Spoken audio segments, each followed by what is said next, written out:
इस अधिवेशन में जो विषय चर्चा करने के लिए रखे गए हैं उसमें पहले तो सवेरे का प्रतिनिधि सत्र था जिसका विषय था भारत मुक्ति मोर्चा और बहुजन क्रांति मोर्चा के कार्यकर्ताओं ने आपसी चर्चा और सलाह मशवरा किए बगैर और सहकार और समन्वय बनाए बगैर तथा नियंत्रण और निगरानी एवं अनुशासन में रहकर काम किए बगैर हमारा निर्धारित लक्ष्य पूरा नहीं हो सकता।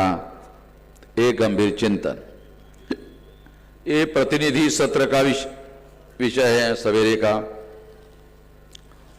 और 11 बजे से 2 बजे तक के लिए जो विषय रखे गए हैं उसमें विषय है आदिवासियों को जबरन हिंदू बनाकर क्रिश्चियन और नॉन क्रिश्चियन के बीच में झगड़ा लगाना आरएसएस का संगठित षड्यंत्र है।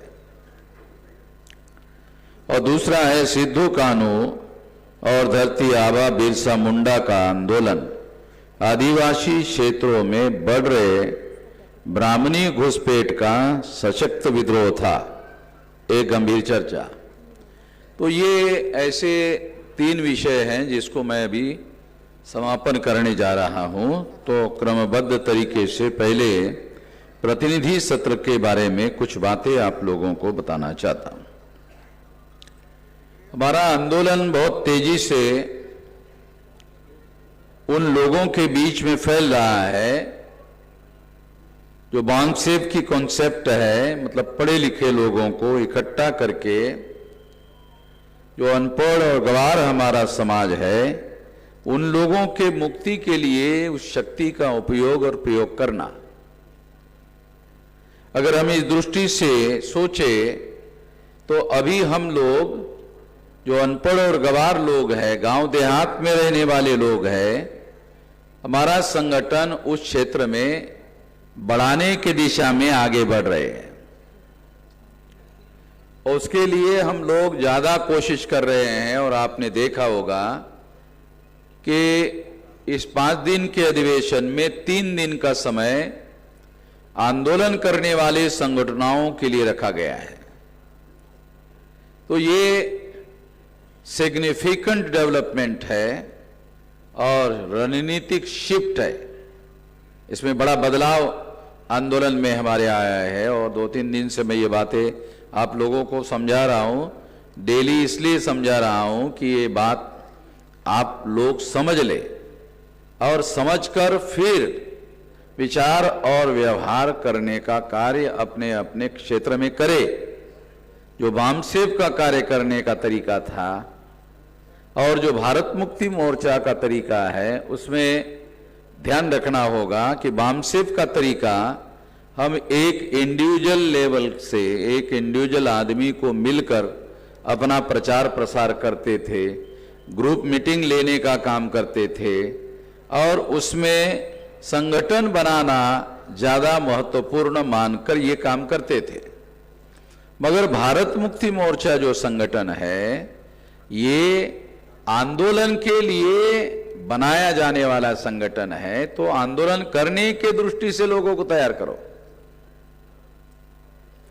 आंदोलन करने के दृष्टि से लोगों को तैयार करना होगा। यानी आपको बामसेप में संगठन बनाने के लिए लोगों को हम तैयार करते थे, अब भारत मुक्ति मोर्चा आंदोलन करने के लिए लोगों को तैयार करना है। तो इसका तरीका अलग होगा। आपको हर राज्य में, हर जिले में, हर कमिश्नरी में यदि मासेस का या लोगों की कोई समस्या है उसको लेकर अपने अपने लेवल पर आंदोलन कर सकते हैं। आंदोलन करने पर आप लोगों को ध्यान देना चाहिए। यानी आप लोग जिला लेवल पर, तहसील लेवल पर आंदोलन कर सकते हैं अगर कोई इशू है, मगर ये सारा करने के पहले सेंट्रल यूनिट से आप लोगों को सलाह मशवरा करना चाहिए और सेंट्रल यूनिट के पास जो जानकारी है, जो ज्ञान है, जो अनुभव है, जो पूर्वानुमान करने की योग्यता है, इन सारी बातों को ध्यान में रखते हुए आपको अपने इलाके में काम करने के लिए, आंदोलन करने के लिए अनुमति दी जा सकती है और उसमें आपको सलाह दिया जा सकता है कि इसको इस तरीके से किया जाए। तो इसलिए उस आंदोलन को अनुमति लेकर करना है। अनुमति लेकर करने के बाद क्या होगा कि जो अगर हमने अनुमति दिया तो जिम्मेदारी हमारी है, केवल आपकी नहीं है। अगर आपने अनुमति के बगैर कर दिया तो फिर तो ये केवल आपकी जिम्मेदारी है। ऐसा आप कर सकते हैं मगर आपके पास तजर्बा नहीं है, आपके पास अनुभव नहीं है। जिस व्यवस्था से लड़ना है वो व्यवस्था कितने बड़े पैमाने पर दबाव डालती है और सारे रिसोर्सेज का उपयोग और प्रयोग करती है, वो आपको तजर्बा नहीं है। तो इसको काउंटर कैसे करना है, किस तरीके से ये लड़ाई लड़ना है, ये हमारे पास तजर्बा है। उस बात को ध्यान में रखते हुए इसकी अनुमति लेकर करो तो आपको फायदा होगा। दूसरा पक्ष है सलाह लेने का या अनुमति लेने का, वो कानूनी पक्ष है। ये कानून के दायरे में रहकर आंदोलन करना है। आप लोगों को मालूम होगा कि 3.5 लाख लोग हमने नागपुर में इकट्ठा किए, किसी प्रकार की हिंसा नहीं होने दिया। वहां के पुलिस कमिश्नर ने हाई कोर्ट में लिखित रूप से लिख कर दिया था कि हिंसा होगी, ये लोग हिंसा करने के इरादे से आए हैं। ये हलफनामा दाखिल किया सरकार ने, कमिश्नर ने, और वो हमारे वकील जो है हमारे आंदोलन के लिए अनुमति देने के लिए बहस कर रहे थे, एडवोकेट मिर्जा। तो जो बहस कर रहे थे तो वो जो जज है वो कह रहा था कि अगर आप इतना शांतिपूर्ण तरीके से करना चाहते हो तो आपने अनुमति काहे के लिए मांगी, करो। वो जज ऐसा बोल रहा था। इतने में जो सरकारी पक्ष है, वो सरकारी पक्ष वालों ने जज के सामने एक पैकेट रखा।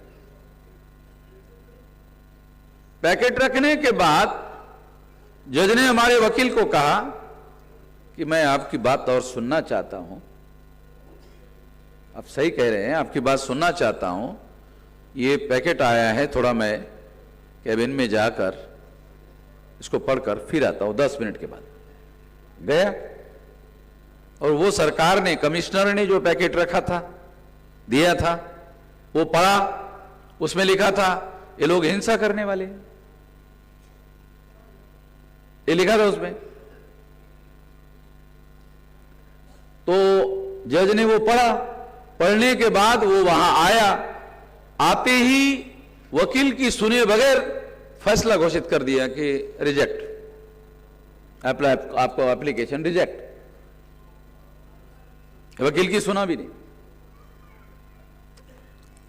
तो वहां के कमिश्नर ने हाई कोर्ट को गुमराह किया और ऐसा कहा, तो हाई कोर्ट ने हमारे विरोध में फैसला दिया।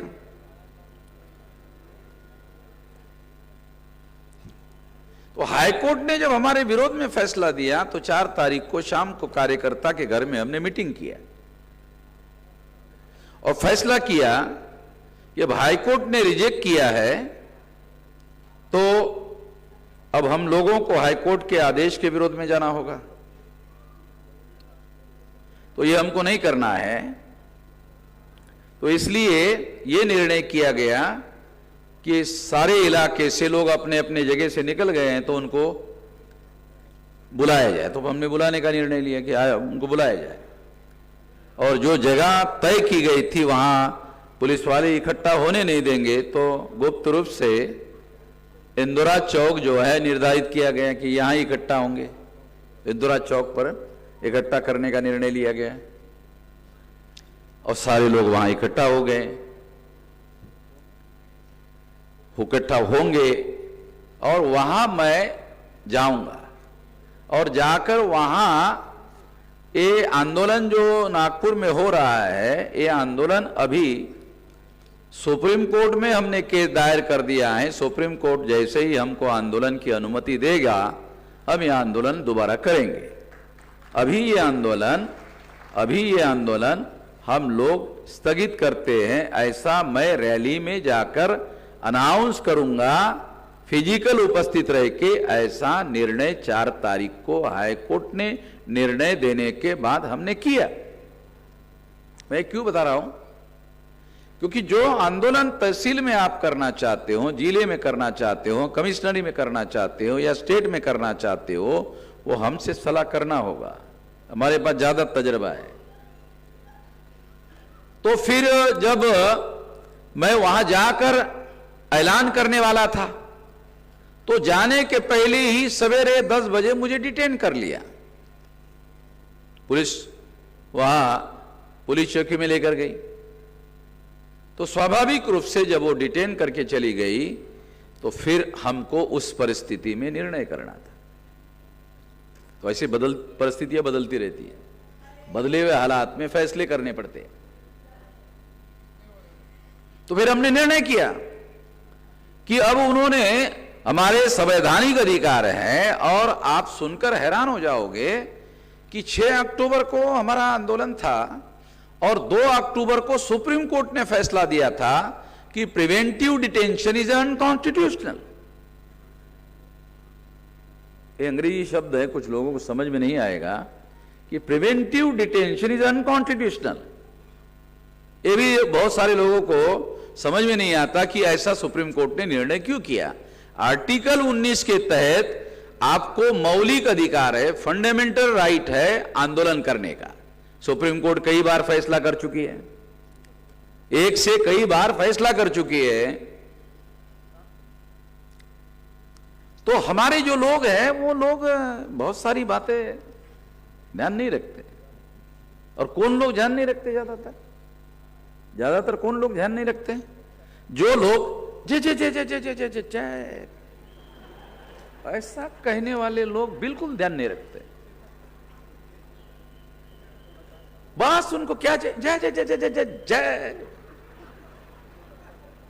इसके अलावा उनको लगता कुछ करने की जरूरत ही नहीं है।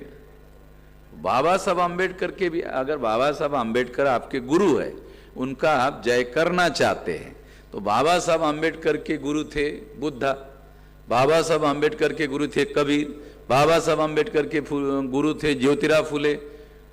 मुझे तो नहीं लगता वो जय जय जय जय जय जय जय फुले ऐसा बाबा साहब ने कुछ कहा क्या है? एक आध बार है गई। हाँ भाई, वो कहाँ गया वो पत्रकार? वो इधर एक मुझे पूछ रहा था उस दिन, दिख नहीं रहा वो, है नहीं?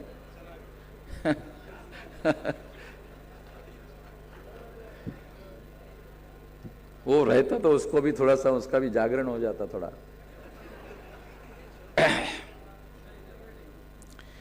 तो मैं ये बात समझाना चाहता हूं कि जो नेतृत्व करने वाले लोग होते हैं उनको जिम्मेदारी का ज्यादा ध्यान देना चाहिए कि उसकी जिम्मेदारी है, करोड़ों लोगों के भविष्य तुम्हारे नियंत्रण में है, तुम्हारे हाथ में है। तुम जब अरे ये अरे तो मैं देख रहा था उसको कि ये कहाँ गया भाई, ये महान आदमी को मैं ढूंढ रहा था कि ये गया कहाँ, अभी दिखाई दिया।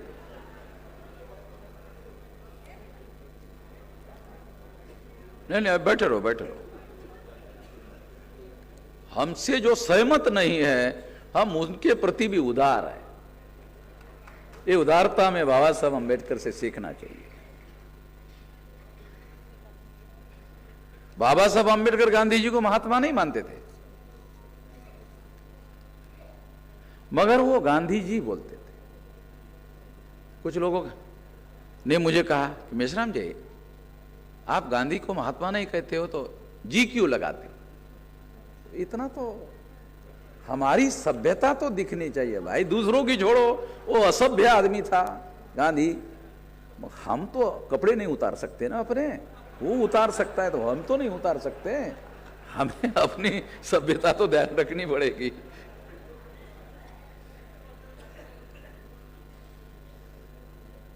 हमारी सभ्यता के बारे में, उसका मापदंड निर्धारित करने के बारे में तो हमें फैसला करना है, कोई और थोड़ी फैसला करेगा। तो ये बातें, ये बारीकियां मैं आपको समझा रहा हूं। जब उन्होंने डिटेन कर लिया तो परिस्थितियां बदल गई। घर में आ करके वो लोग मुझे डिटेन करके लेके गए, जबकि 2 अक्टूबर को सुप्रीम कोर्ट ने प्रिवेंटिव डिटेंशन इज अनकॉन्स्टिट्यूशनल, ये तो जो हमारे जय जय करने वाले लोग हैं इन्होंने पढ़ा भी नहीं होगा कि इसका क्या अर्थ है। समझने की बात तो बहुत दूर की बात। अरे ये बाबा साहब ने संविधान लिखा, कौन कहता है? ये जितने लोग हैं ना ये जय जय करने वाले, यही बोलते बाबा साहब ने संविधान लिखा, हाथ नहीं लगा। अरे हाथ पढ़ने के लिए हाथ लगाना पड़ता भाई वो संविधान तो पढ़ने के लिए उसको हाथ लगाना पड़ता है, खोलना पड़ता है, फिर देखना पड़ता है। तो बाबा साहब अंबेडकर ने आर्टिकल 19 में संगठन बनाना, सभा सम्मेलन करना, आंदोलन करना, ये इसको मौलिक अधिकार बनाया और सुप्रीम कोर्ट ने कई बार इसे मौलिक अधिकार है घोषित किया। तो किसी सरकार के पास, किसी प्रशासन के पास, किसी पुलिस वालों के पास किसी आंदोलन को रोकने का अधिकार नहीं, यदि वो संविधान के दायरे में कर रहा है। बाबा साहब आंबेडकर ने कहीं पर भी यह नहीं लिखा है कि हिंसा करते हुए आपको आंदोलन करने का अधिकार होगा, नहीं, ये नहीं लिखा। हिंसा करने का अधिकार होगा, ये कहीं नहीं लिखा कि नहीं, शांतिपूर्ण तरीके से आंदोलन करने का आपको अधिकार होगा। हम वही अधिकार का उपयोग कर रहे थे। और जो चीज होने वाली है, तो कमिश्नर ने ये जज को कहा कि नहीं होने वाला है, उसको साले को पता कैसे चला? पहले ही होने वाला है, को भविष्य वक्ता था कमिश्नर, हमारा पूर्व रिकॉर्ड भी नहीं था। अरे पुलिस वाले किस तरीके से विचार करते हैं कि मैंने कानपुर में जब कुछ घटनाएं हुई तो मैं उस संबंध में एक वीडियो बनाया था। उसमें मैंने कहा था कि भारत भर में वामन मेश्राम के ऊपर कहीं पर कोई एफआईआर नहीं है। तो कानपुर के पुलिस सारे ब्राह्मण थे। अरे वामन मेश्राम पर एफआईआर नहीं है, सारे देश भर में वो कह रहा है एफआईआर नहीं, कर लो कोई अपराध करे या ना करे। तो कानपुर के जो ब्राह्मण अधिकारी थे उन्होंने एफआईआर करने का आदेश दिया। मैं हाईकोर्ट में गया कि ये स्केच करो, झूठ है। तो उसमें हमने केस में लिखा, मैं कानपुर में हाजिर ही नहीं था। तो पुलिस वालों ने हमारे कानपुर के लोगों को पूछा, हाजिर नहीं था क्या? अरे पुलिस वालों को जो मालूम होना चाहिए, मैं वहां हाजिर ही नहीं था। वो साला एफआईआर कैसे करे? कर दिया। क्यों किया? वो क्यों किया? नहीं, वामन मेश्राम वीडियो में कह रहा है उसके खिलाफ कोई एफआईआर। डिटेंशन इज अनकॉन्स्टिट्यूशनल, ऐसा आपको अरेस्ट करने का अधिकार नहीं। मुझे अरेस्ट किया, तो मुझे समझ, तो मैं तो साले, मैं आरएसएस के लोगों ने हरियाणा में हमें कार्यक्रम नहीं करने दिया आर्टिकल 19 के तहत, इसके विरोध में तो मैं रैली आयोजित किया, फिर दोबारा पुलिस वाले वही कर रहे हैं। तो मैं तो इस बात को कैसे बर्दाश्त कर सकता? इसलिए मैंने कहा जो होगा वो हम करेंगे। और फिर हमने उसके लिए अपनी रणनीति में फौरी तौर पर बदलाव किया और आवश्यक मेजर्स जो है हमने पुलिस चौकी में रहकर, मेरे पास जो टेलीफोन आ रहे थे, मैं टेलीफोन पर लोगों को निर्देश दिया। तो वहां असिस्टेंट पुलिस कमिश्नर ने देखा कि हम अपने लोगों को टेलीफोन पर गाइडलाइन दे रहे हैं, तो कमिश्नर से वो इन लोगों को मैसेज आया होगा, और मैसेज आने के बाद फिर हमारे टेलीफोन भी उन्होंने टेलीफोन भी ले ली। टेलीफोन पर बात करना भी बंद कर दिया, मगर हम लोगों ने उधर जो मैसेज देना था वो दे दिया था। वो अकॉर्डिंगली आंदोलन हुआ, अकॉर्डिंगली लोगों ने आंदोलन चलाया, आंदोलन खड़ा किया, और इतनी भारी संख्या में लोग उपस्थित थे तो नागपुर में इसके बावजूद भी 8,000 पुलिस विदर्भा से उन लोगों ने मांगी थी, मगर 8,000 पुलिस 3.5 लाख लोगों के सामने क्या होगा। तो मैं आप लोगों को ये एग्जाम्पल इसलिए दे रहा हूं कि सडनली कुछ चीजें चेंज होती है और सडनली चेंज होने के बाद में आपको फैसले करने पड़ते हैं। वो फैसले पूरे जिम्मेदारी से करने पड़ते हैं, पूरी जिम्मेदारी लेकर। तो वो अंतिमता, वो मॉब कंट्रोल हो नहीं सकता पुलिस फोर्स के द्वारा। इसलिए मेरी मदद लेने के लिए आए थे, मेरे पास आए थे, कमिश्नर मेरे पास आया और मुझे ही अपील करने के लिए कहा। मैंने अपील भी किया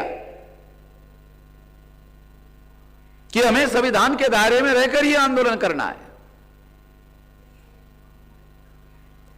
तो मैं ये बात इसलिए कह रहा हूं कि आंदोलन करने वाले जो लोग हैं, स्थानिक स्तर पर आंदोलन करते हैं, करना चाहिए, क्योंकि आने वाले समय में हम लोगों को जब तक जनता के प्रश्न पर आंदोलन तहसील में, जिले में, कमिश्नरी में, स्टेट में नहीं होगा। अभी महाराष्ट्र में वहाँ के बीजेपी के मिनिस्टर ने कि भीख मांगकर अंबेडकर ने, फुले ने स्कूलें चलाई, ऐसा शब्द प्रयोग किया। तो अपमानजनक बातें थी। उन्होंने कोई भीख मांगकर ये ऐसा काम नहीं किया। ये शब्द प्रयोग अवमानजनक था, तो उस पर हमने महाराष्ट्र के लेवल पर बंद किया। इस बात को हमने महाराष्ट्र के लेवल पर बंद किया था और वो बंद बड़े पैमाने पर सफल रहा। तो मैं आप लोगों को यह कहना चाहता हूं कि हमारी रणनीति में जो बहुत बड़ा शिफ्ट, बहुत बड़ा बदलाव आया है, उसके अनुसार हमें आंदोलन करना होगा।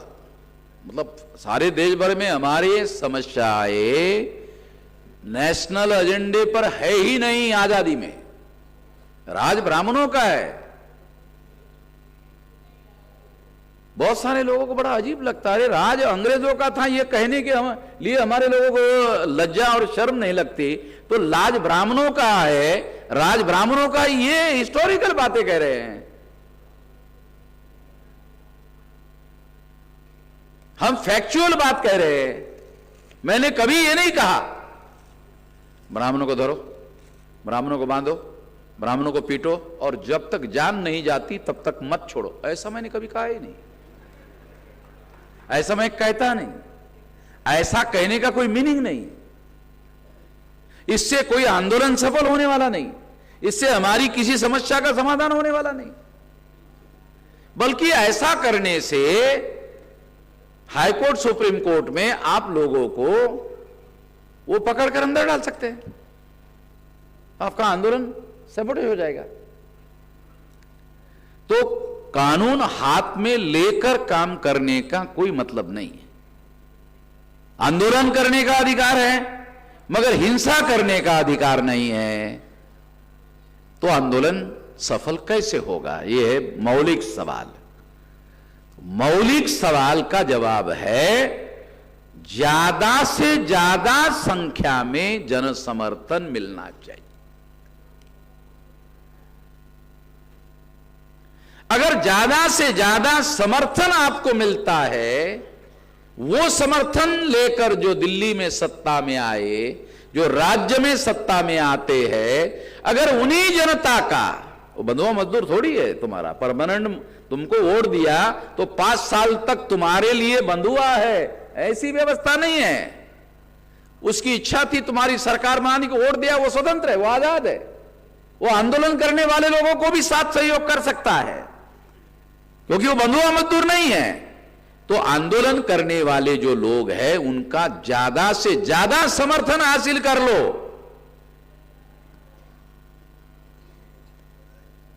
अगर आपको समर्थन मिल गया, जो सत्ता का जो आधार है, देखो बहुमत से सत्ता बनती है, बहुमत से सत्ता चलती नहीं। एक तो बनना एक मामला है, एक चलना मामला है। बहुत बार क्या होता है, इमरजेंसी इंदिरा गांधी को क्यों लगानी पड़ी? बहुमत से सत्ता बना लिया, मगर बहुमत को वो सरकार खुश करके चला नहीं पाई, जनता का असंतोष बढ़ गया, आंदोलन बढ़ गया। आंदोलन की वजह से फिर इंदिरा गांधी को अपनी सत्ता जज हुआ तो खुदा हुआ है, जज हुआ तो खुदा हुआ, खुदा है, खुदा नहीं है भाई, संविधान के अधीन है। अधीन समझते हो? अबाव एंड अधीन, अबाव नहीं है, अधीन है। तो आपको विवेकपूर्ण तरीके से फैसले करने का अधिकार है, मनमानी करने का अधिकार नहीं है। तो ये खास तौर पर बात समझने के लिए मैं आप लोगों को कि हमको इसीलिए जो भी कार्य करता है उन लोगों को आपस में सलाह मशवरा करना चाहिए। सलाह मशवरे में हमारे लोग बहुत बार विवाद करते हैं, सलाह कम करते, विवाद ज्यादा करते हैं। तो आप लोगों को सलाह मशवरा भी समझना चाहिए। और इसके बारे में आपको व्यवस्था बता देता हूं कि जहां विवाद होने की संभावना है, वो मामला हमारा पहले से डिसाइडेड है, वो मेरे पास भेजो। जहां तुम झगड़ा कर सकते हो वो मेरे पास भेजो, झगड़ा खत्म कर दूंगा। मेरे पास है ना, उसकी दवा मेरे पास है। तो सलाह मशवरा करके काम करना चाहिए, आपस में चर्चा करके सलाह मशवरा करके काम करना चाहिए। अलग अलग प्रकार के तमाम संगठन हमने बनाए, उन संगठनों में समन्वय, कोऑर्डिनेशन, केवल कोऑपरेशन नहीं, कोऑर्डिनेशन होना चाहिए। कोऑर्डिनेशन बनाकर काम करो। कोऑर्डिनेशन बनाकर काम करने का मतलब है जिस पर्पस के लिए जो संगठन बनाया गया उस काम को जिम्मेदारी उसकी लगाओ, समन्वय बनाओ और वो काम उसको करने दो। ज्यादा इफेक्टिव होगा, ज्यादा सही होगा, ज्यादा सफलता हासिल कर सकते हैं। तो इस तरीके से काम करना होगा। संगठन के तरफ से निगरानी की जाएगी, ध्यान रखो। मान लो मैं ये कह रहा हूं, आप मान नहीं रहे हो, तो आप क्या समझते हो, छूट जाओगे? नहीं, छूट नहीं सकते। हमारी दो ही आंखें नहीं है। हर तहसील में, जिले में, कमिश्नरी में भी एक एक आंख है। वामन मेश्राम के जितने संगठनात्मक जिले हैं, तो जितने जिले उतनी ही मेरी आंखें हैं। मान लो कि 567 जिले, 567 आंख है मेरी। वैसे तो फिजिकली दो ही है, मगर इतनी आंखें हैं। क्यों कह रहा हूं? निगरानी कर रही है। निगरानी किस चीज की कर रही है? कि जो डिसाइडेड काम है, कार्य प्रणाली है, उसी के दायरे में कर रहा है या उसके विरोध में कर रहा है। जो डिसाइडेड संगठन ने किया उसी दायरे में कर रहा है या उसके अगेंस्ट कर रहा है, हमारे पास रिपोर्ट आ जाएगी और उसको अवसर भी दिया जाएगा। बताओ, इसका ये है जानकारी। इसके बारे में तुम्हारा क्या कहना है? अगर कोई तथ्य प्रस्तुत नहीं कर पाया तो उसके खिलाफ जाएगा मामला। तो ध्यान रखने का, निगरानी है। एक निगरानी का सिद्धांत हमने बनाया, दूसरा है नियंत्रण का सिद्धांत। ड्राइवर का स्टीयरिंग पर कंट्रोल नहीं होगा तो एक्सीडेंट तो होगा ना, 200% होगा। नहीं होगा ऐसा सोच ही नहीं सकते, एक्सीडेंट होगा ही होगा। अगर स्टीयरिंग पर ड्राइवर का कंट्रोल नहीं होगा तो एक्सीडेंट होगा ही होगा, 200% होगा। तो संगठन चलाने वाले लोगों को निगरानी के साथ साथ नियंत्रण करना जरूरी है। नियंत्रण का क्या मतलब है? कि जो कार्य आपको दिया गया है वैसा ही कार्य चल रहा है, वैसा ही चलाना चाहिए। संगठन के हमारे अथॉरिटी में लोग हैं, उसको ये अथॉरिटी दी गई कि जैसी कार्य प्रणाली है उसी पर अमल करो, वो है नियंत्रण, उसके अलावा नहीं। हो गया नियंत्रण। तो निगरानी, नियंत्रण और निर्देशन। तो निर्देशन के दो अर्थ है कि अगर हमारे पास विवाद के बाद मामला आएगा तो हम निर्देश देंगे, या आप लोग हमको पूछेंगे तो हम निर्देश देंगे। दो स्थितियों में निर्देश आपके पास आएगा।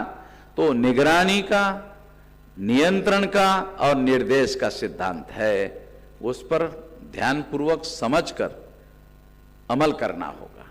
और इस तरीके से यदि आप काम करते हो तो गारंटी से सफलता मिलेगी। जो संगठन का तकनीक हमने डेवलप किया वो हमारे समाज में हमसे अलग किसी के भी पास नहीं है। ये ग्राउंड, ये जो है ना, ये स्मारक स्थल है ना काशीराम जी, इसके बाहर किसी के भी पास नहीं, केवल हमारे पास है। एक काशीराम स्मारक स्थल जो है, इसके बाहर हमारा समाज बहुत विशाल है, किसी के पास भी नहीं है।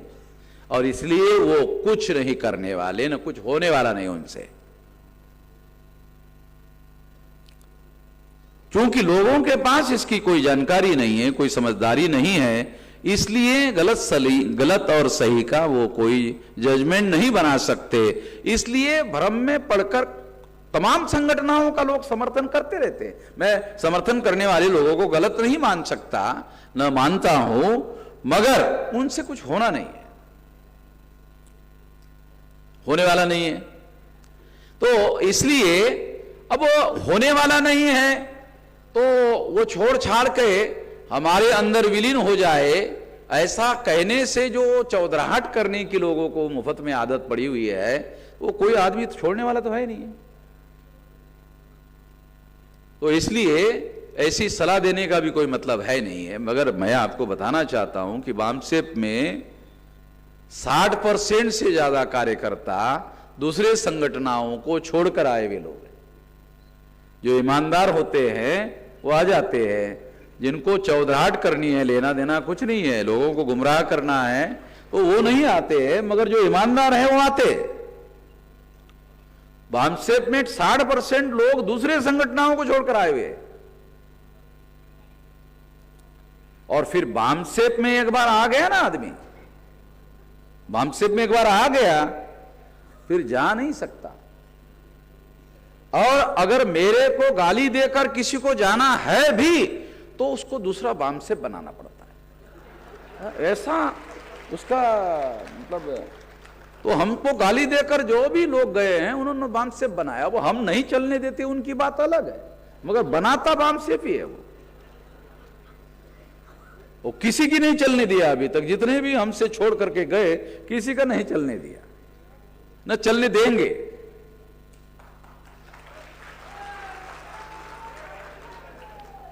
क्योंकि इसके साथ हमारे लोगों का भविष्य जुड़ा हुआ है। कोई छोटा मोटा मामला थोड़ी है, ये भविष्य जुड़ा हुआ है जनरेशन का, तमाम जनरेशन का, तमाम पीढ़ियों का भविष्य जुड़ा हुआ है। जिस काम को करने का हमने लक्ष्य बनाया हुआ है वो छोटा मोटा मामला थोड़ी है। तो ये बात साथियों ध्यान रखना होगा, इसको ध्यान रख के ही काम करना है। अभी चूंकि 2:05 हो गए हैं, अभी मैं आदिवासियों को जबरन हिंदू बनाकर क्रिश्चियन और नॉन क्रिश्चियन के बीच में झगड़ा लगाना आरएसएस का संगठित षड्यंत्र है, ये भी बहुत सारे लोगों को समझना बहुत जरूरी है। खास तौर पर आदिवासी लोगों को समझना जरूरी है और नॉन आदिवासी लोगों को भी समझना जरूरी है। क्योंकि नॉन आदिवासी लोगों को समझना इसलिए जरूरी है कि ये बात समझ में आएगी तो उस इलाके में जाके आप काम कर सकते हो, आदिवासी इलाके में जाके काम कर सकते हो। आदिवासियों को इसलिए समझना जरूरी है क्योंकि उनको, बहुत सारे लोगों को क्या लगता है कि यही हमारी समस्या है। जो आदिवासी क्रिश्चियन हो गए और जो नहीं हो गए, उनके बीच में झगड़ा लगाने से उनको लगता है नहीं ये हमारी समस्या है। वो ये समस्या नहीं है, ये आदिवासी की समस्या नहीं है। ये तो ब्राह्मणों ने क्रिश्चियनों के विरोध में आदिवासियों का आंदोलन अगर खड़ा होता है तो वो आरएसएस के गाइडेंस से होगा, वो भाजपा के गाइडेंस से होगा, और इस वजह से आदिवासी उनके साथ जा सकते हैं। तो ये तो आदिवासियों को अपने प्रभाव क्षेत्र में लेकर हिंदू बनाने का षड्यंत्र है। अन्यथा सुप्रीम कोर्ट कहता है आदिवासी हिंदू है नहीं।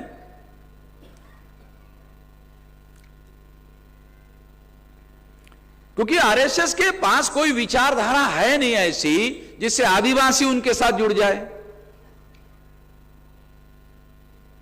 बहुत सारे लोग ऐसा प्रचार देखते रहते हैं कि आरएसएस तो राष्ट्रवादी संगठन है, अरे आरएसएस राष्ट्रवादी संगठन नहीं है, आरएसएस गिरोह है।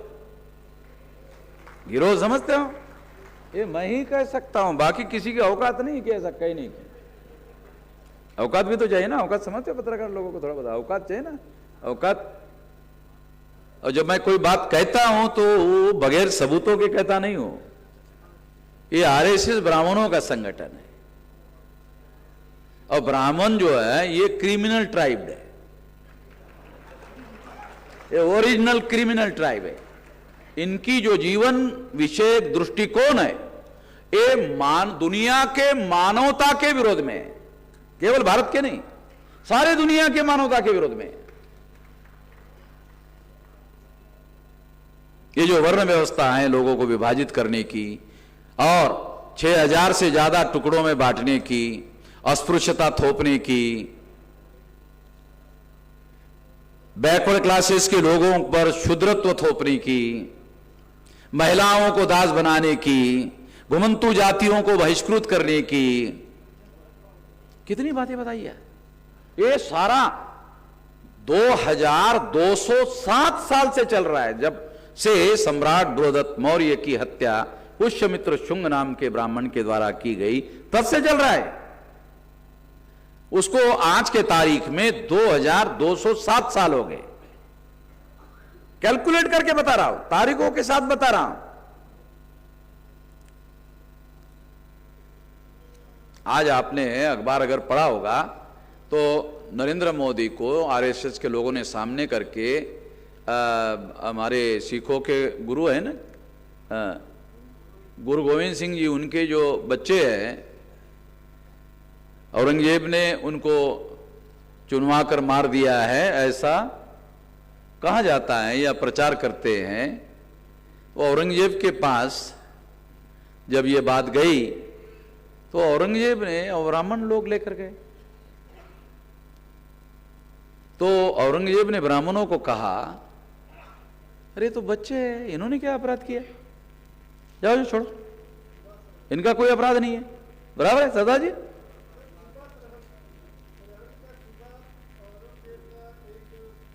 सूबेदार था, सूबेदार लेके गए, तो उनको उन्होंने कहा कि ये तो बच्चे, इनका क्या अपराध है। बराबर है, यही कहा ना औरंगजेब ने, तो छोड़ दिया औरंगजेब ने, गुरु गोविंद सिंह के बच्चों को छोड़ दिया, ये तो बच्चे हैं, इनका क्या अपराध है। तो फिर ब्राह्मणों ने जाके औरंगजेब के कान में कहा, ये सांप गुरु गोविंद सिंह सांप है आपके लिए? हाँ, तो ये सांप के सपोले है। बराबर सरदार जी? सरदार जी को सबूत रख रहा हूं, लोग बोलेंगे सबूत साथ में ही चेक चलता हूं। ये तो सांप के सपोले हैं। बराबर है, आप कहते बच्चे, तो सपोले हैं, ये अब डसने लायक नहीं है, मगर ये बड़े होंगे, और जब बड़े होंगे तो डसेंगे जरूर। बड़े होंगे तो डसेंगे, जरूर डसेंगे। ये बात ब्राह्मणों ने औरंगजेब को कही, नरेंद्र मोदी को ब्राह्मणों ने कहा ये बाल दिवस मनाओ, तो सिखों को मुसलमानों के खिलाफ में भड़काकर इस्तेमाल कर सकते हैं कि ये गलत इतिहास जो है आज तक पढ़ाया गया, ऐसा नरेंद्र मोदी का कहना है, ये हम सही इतिहास पढ़ा रहे हैं। तो अरे नरेंद्र, तेरे को आधा मालूम है भाई, पूरा मालूम नहीं है, पूरा मैं बता रहा हूं, और जो कह रहा हूं वो सबूतों के साथ है। वो ब्राह्मण जो कहना चाहते हैं, ब्राह्मण कहने से इमीडिएट लोग जवाब दे देते हैं, और इसलिए नरेंद्र मोदी के मुंह का इस्तेमाल कर रहे हैं। और अगर यही बात है कि तुम सही और सच्चा इतिहास लोगों को बताना चाहते हो, अगर यही बात सही है कि सही इतिहास बताना चाहते हो, हत्या का, गुरु गोविंद सिंह जी के बच्चे के हत्या का ही इतिहास बताना चाहते हो, तो फिर पुष्यमित्र शुंग के द्वारा सम्राट बृहदत्त मौर्य की हत्या की गई है, ये भी तो इतिहास है, ये भी तो बताना चाहिए, है? ये भी तो इतिहास है, ये भी तो बताना चाहिए।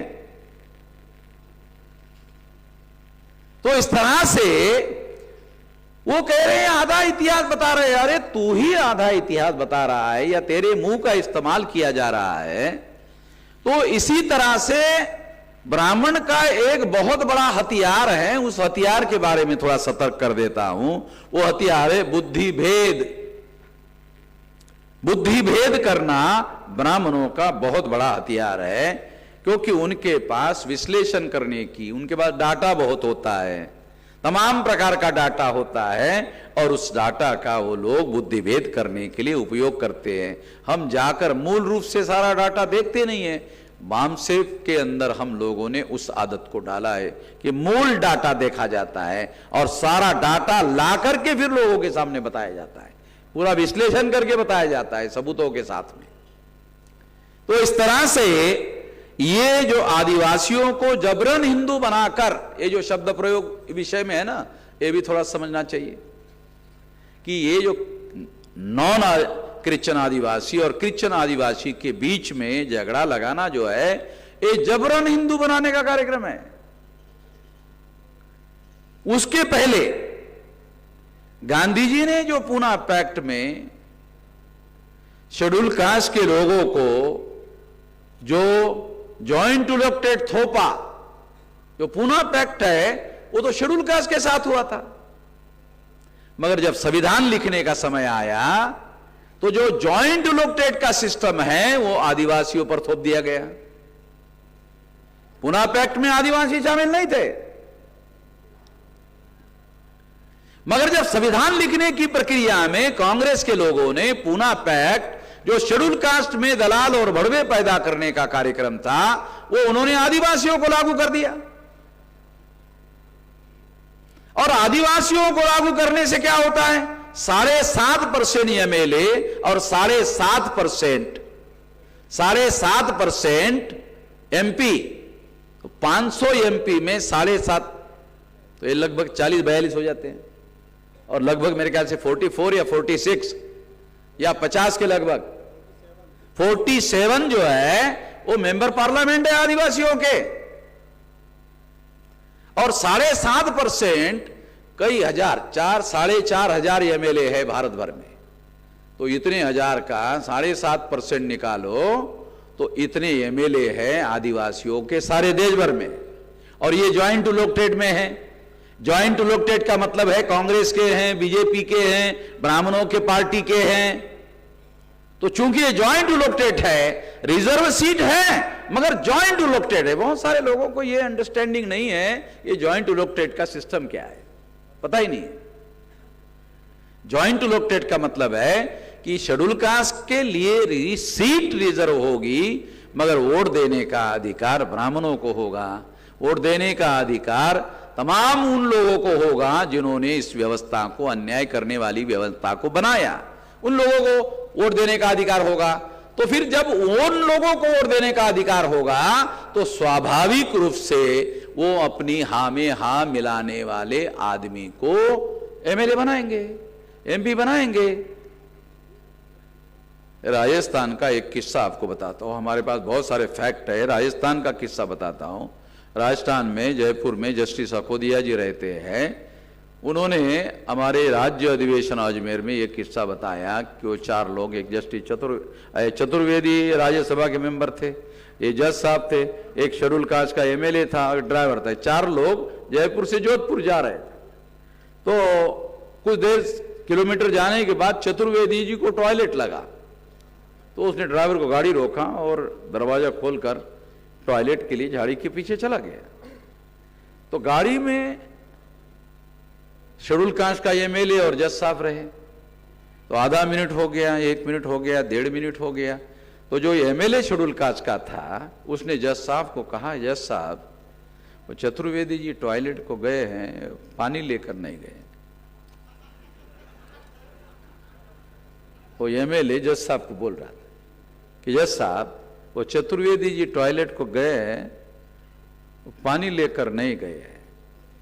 तो जज साहब ने एमएलए जो शेड्यूल कास्ट का था उसको कहा, चतुर्वेदी गया होगा, उसका पिछवाड़ा है, वो धोना चाहता है, नहीं धोना चाहता, उसकी मर्जी है। एमएलए साहब, चतुर्वेदी जी अपना पिछवाड़ा धोना चाहते या नहीं धोना चाहते, विधानसभा का विषय है ये विधानसभा का विषय है। तुम चिंता कर रहे हो। तो एमएलए चुप हो गए, साला क्या। तो हमारे जो शेड्यूल कास्ट शेड्यूल ट्राइब के जो लोग हैं ना, ये बड़े खुश, अरे हमारा एमएलए, हमारा सब सांसद जी। हमारे लोग क्या बोलते हैं, ये दलाल बड़वे जो लोग हैं ना, उनको सांसद जी, विधायक जी। तो बाबा साहब आंबेडकर ने किताब में लिखा, what Gandhi and Congress have done to untouchable किताब में लिखा अंग्रेजी में, एजेंट का शुद्ध हिंदी में अर्थ होता है मध्यस्थ, और देसी हिंदी में अर्थ होता है दलाल और बड़ुआ। तो मैं दोनों शब्द कर रहा हूं। मध्यस्थ ज्यादा शुद्ध है, आपको समझ में ही नहीं आएगा। मध्यस्थ, दलाल और बड़ुआ एकदम समझ में आ जाता है, ज्यादा सोचना ही नहीं पड़ता है। तो बाबा साहब आंबेडकर ने दलाल और बड़ुआ का किताब का नाम भी ले लो, what Gandhi and Congress have done to untouchable, लिखित है कि जॉइंट लोकटेट से गांधी ने पुनः पैक्ट थोप कर दलाल और भड़ुए पैदा किए, जिसको हमारे लोग सांसद जी, विधायक जी, अरे अंबेडकर कहते हैं दलाल जी, बड़ुआ जी।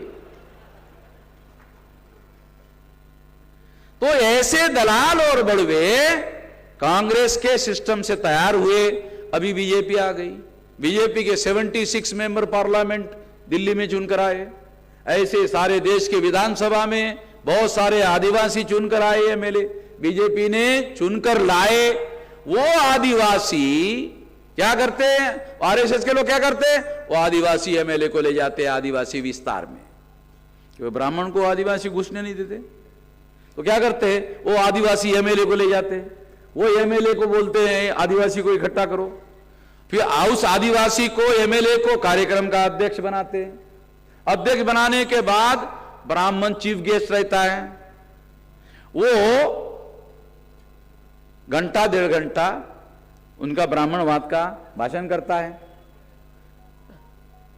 5 मिनट छोड़ देता है एमएलए के लिए। 5 मिनट में एमएलए साहब क्या कहते हैं, ये पंडित जी बहुत विद्वान है। कितना आपको बताया, मैं तो इतना बताने लायक नहीं हूं, इसके लिए मैं उनका धन्यवाद करता हूं। तुम उपस्थित रहे सुनने के लिए, तुम्हारा धन्यवाद करता हूं। और कार्यक्रम समाप्त होता हूं, मैं अपना भाषण समाप्त कर देता हूं। तो आरएसएस के लोग, ये जो जॉइंट लोकटेट में जो दलाल और भड़ुए लोग चुनवा कर भेजे गए, ये आदिवासी इलाके में क्राउड पुलिंग के लिए इस्तेमाल होते हैं, और वहां जाके ब्राह्मण, ये मैं आपको ये दिल्ली का किस्सा बताऊं। दिल्ली के रिजर्व सीट से उदित राज भाजपा का एमपी बन गया था ना, आप लोगों को ज्यादा पता है। भाजपा का एमपी होगा था उदित राज, उसके मां बाप ने उसका नाम रखा था रामराज। उसको इस शर्म आया, रामराज ये क्या नाम हो गया भाई। उसने अपना नाम जो है, अपने बाप का दिया हुआ नाम जो है उदित राज ने, रामराज ने ठीक नहीं है, अपना नाम बदल दिया उदित राज। ठीक है, तो ये उदित राज वहां दिल्ली से रिजर्व सीट से चुनकर आया। तो ब्राह्मणों ने उनको कहा कि एक मीटिंग रख। वही सिस्टम, ब्राह्मण का कार्यकर्ता आरएसएस का बोल रहा है 10 मिनट हो गया, 20 मिनट हो गया, अध्यक्ष ये उदित राज है, 40 मिनट हो गया। उदित राज ने चिट्ठी दिया, आपका समय काफी हो गया है, मैं अध्यक्ष हूं, तो अभी आप बंद कर दीजिए। तो आरएसएस का जो आदमी था ना, उसने भाषण करना छोड़ दिया और उदित राज पर बोलना शुरू कर दिया कि उदित राज जी, आपको एमपी किसने बनाया आपको पता है? उधर लोगों के सामने दिल्ली में आपको एमपी किसने बनाया पता है? हम आरएसएस के लोगों ने बनाया। अगर हम आपको टिकट नहीं देते दिलवाते, तो आपको चुनवाने के लिए प्रचार नहीं करते। जब हम लोगों ने प्रचार किया, आपका आधा कप चाय पिया हमने? है पिया? आपने पिलाया हमको? नहीं ना। एमपी फिर भी आपको बनाया ना हमने। आप बोल रहे हैं कि आप भाषण बंद करो। नहीं नहीं, जब तक हमारी मर्जी तब तक बोलेंगे। सब लोगों के सामने उदित राज को बंद करवा दिया, कुछ नहीं बोल पाया। आखिर उदित राज को बीजेपी का घर छोड़ना पड़ा, बेइज्जत होकर घर छोड़ना पड़ा है।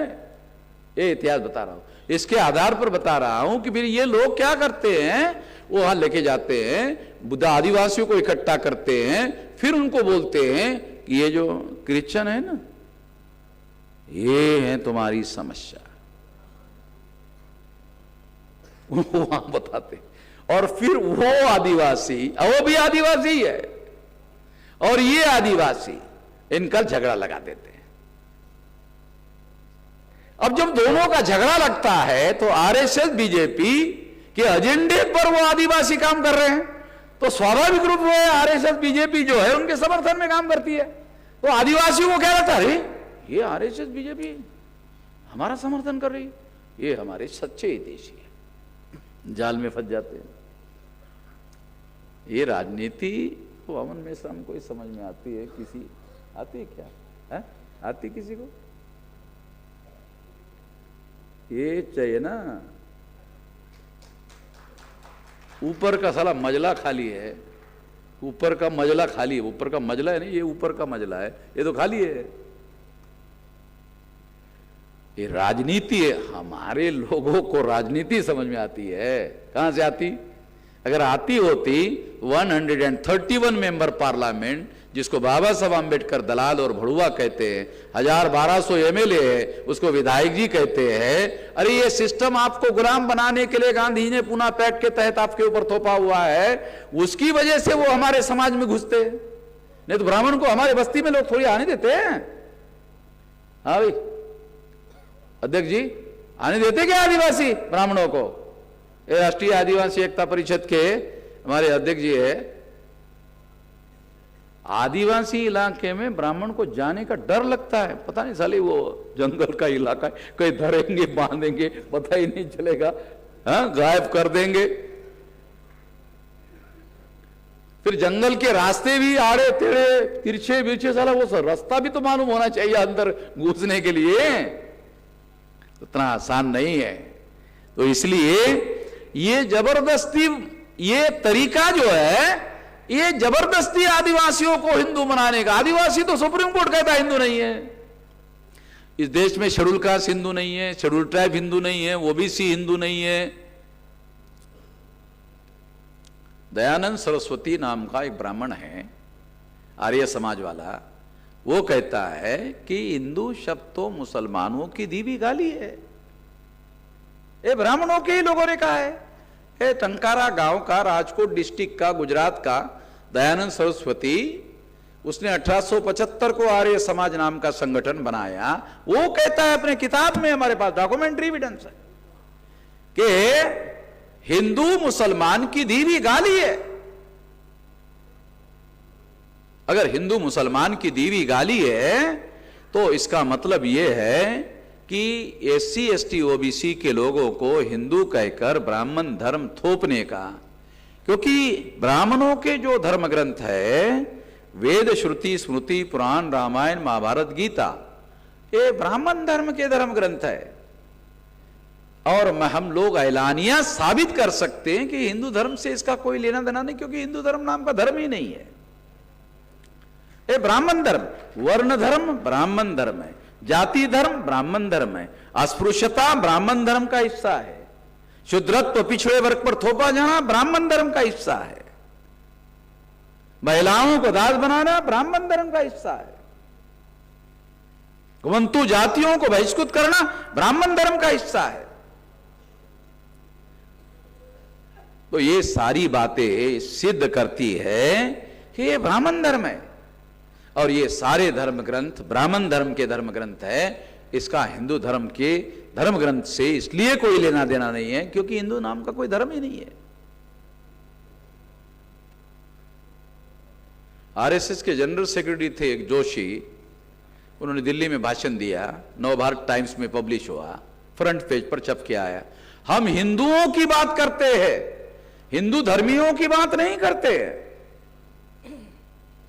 जोशी जो जनरल सेक्रेटरी था, अभी नहीं है, इसके पहले था, कहा कि हम हिंदुओं की बात करते हैं, हिंदू धर्मियों की बात नहीं करते हैं।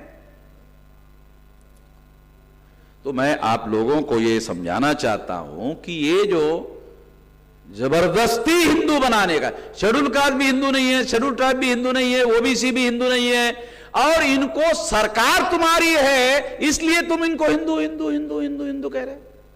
अरे उसको एफिडेविट लो, तो एससी एसटी ओबीसी के एक एक इंडिविजुअल से एफिडेविट लो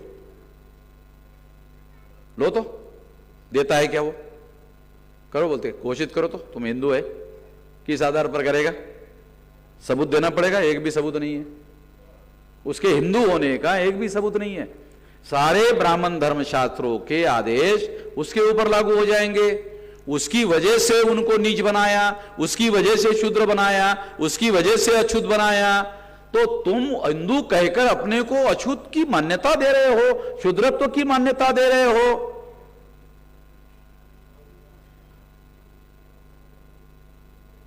हमारे बहुत सारे इंटेलेक्चुअल लोग, जैसे आरएसएस के लोग कहते हैं हिंदुत्व, ब्राह्मण लोग कहते हैं हिंदुत्व, हमारे लोग भी हिंदुत्व कहते। अरे हिंदुत्व नहीं है, ब्राह्मणत्व है।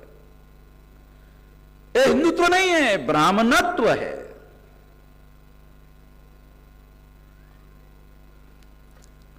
तो हमारे लोगों को ब्राह्मण और ब्राह्मणत्व शब्द बोलने के लिए डर लगता है। हमारे बहुत सारे नेता लोगों ने हमको कहा, बाकी तो सब ठीक है मगर भाषा आप लोगों की बहुत कड़वी है। क्या कहते? आखिरी बाकी सब तो ठीक है मगर भाषा बहुत कड़वी है। अरे हमने कहा मान्यवर, दवा गोली कड़वी होती है क्या? होती है। तो आराम होता कि नहीं है? वो जो गोली कड़वी खाते हो आराम होता कि नहीं होता? हाँ होता है। और बच्चा जब कड़वी गोली नहीं खाता है तो उसको गुड़ लपेट कर खिलाते हो ना, खिलाओ। हम अपने तरीके से कह रहे हैं, हम लोग इसलिए कहने की हिम्मत करते हैं कि हम संगठित शक्ति है। तुम इंडिविजुअल हो इसलिए डरते हो। हम संगठित शक्ति हैं इसलिए कहते हैं, और तुम इंडिविजुअल हो इसलिए डर लगता है तुमको। इस देश में अगर दहशतवाद है, आतंकवाद है, तो ब्राह्मणों का है। ब्राह्मणों से डरते बहुत ज्यादा। एससी एसटी ओबीसी के लोग तो, पढ़े लिखे लोग तो बहुत डरते हैं, डरपोक लोग हैं। पढ़े लिखे लोग डरपोक लोग हैं। यहां पंडाल में बैठे नहीं है, डरपोक नहीं है, क्योंकि जो डरपोक नहीं वही इधर आता है। जो डरता है तो दूर रहता है। तो इसलिए मैं आपको एक मौलिक बात समझा रहा हूं, वो ये है कि एससी को, एसटी को, ओबीसी को, ये हिंदू नहीं है तो जबरदस्ती इनको हिंदू बना रहे। जनगणना आती है, किसी schedule caste, schedule tribe, OBC को पूछते, नाम पूछते, बोलते कौन सी जाति है, जाति पूछते, धर्म पूछते ही नहीं, तेरा धर्म क्या है, एक को भी नहीं पूछते। ट्रेनिंग दिया जाता है, जनगणना के कर्मचारियों को ट्रेनिंग दिया जाता है, और ट्रेनिंग में कहा जाता है नाम पूछो, बाप का नाम पूछो, गांव का नाम पूछो, और जाति का नाम पूछो, बाकी का मत पूछो। तो बाकी क्या कर रहे हैं? अपने से लिखने का। अगर शेड्यूल कास्ट है, लिखो हिंदू, पूछने का नहीं उसको। नहीं तो फिर वामन मेश्राम को मानने वाले लोग फिर लिखेंगे, नहीं हम हिंदू नहीं है, लिखना पड़ेगा। दूसरा, आपको क्योंकि हमारा वामसेफ संगठन है, कर्मचारी लोग, तो उन्होंने बताया हुआ, ट्रेनिंग देते हैं, जब लोग बताते पेंसिल से लिखो। क्यों? घर में आकर पेन से लिखो। पेंसिल से लिखी हुई चीज रबर से खोड़ी जा सकती है, और फिर पेन से लिखो। मगर सिग्नेचर के लिए उसका पेन इस्तेमाल करो मत करो, अपना दो। तो पेन से करेगा सिग्नेचर, सिग्नेचर पक्का रहेगा। पेंसिल से लिखो, उसको काटा जा सकता है और उसमें अपने से भरा जा। ये ट्रेनिंग दिया जा रहा है कर्मचारियों को, पता नहीं हमारे लोगों को। ये सब गैर कानूनी असंवैधानिक काम जो है, ये ब्राह्मणों का काम। ब्राह्मण किसी संविधान को, ब्राह्मण किसी कानून को थोड़ी मानते हैं। ब्राह्मण का वर्चस्व किसी कानूनी सिद्धांत के आधार पर खड़ा नहीं है, गैर कानून के आधार पर खड़ा हुआ है। ब्राह्मण का जो आस्था है, विश्वास है, वो हिंसा पर है। ब्राह्मण के जितने देवता है, अगर उनके हाथ में हथियार नहीं है कोई देवता ब्राह्मण का जिनके हाथ में हथियार नहीं है भाई? परशुराम नाम का कोई आदमी ही नहीं है ही नहीं है। परशु है तो उसको पकड़ने वाला परशुराम।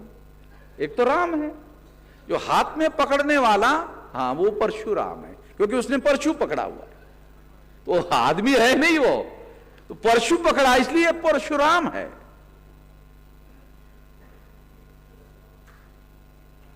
तो ये पौराणिक ग्रंथ है। पौराणिक और ऐतिहासिक दो चीजों का फर्क समझो, एक है पौराणिक और एक है ऐतिहासिक।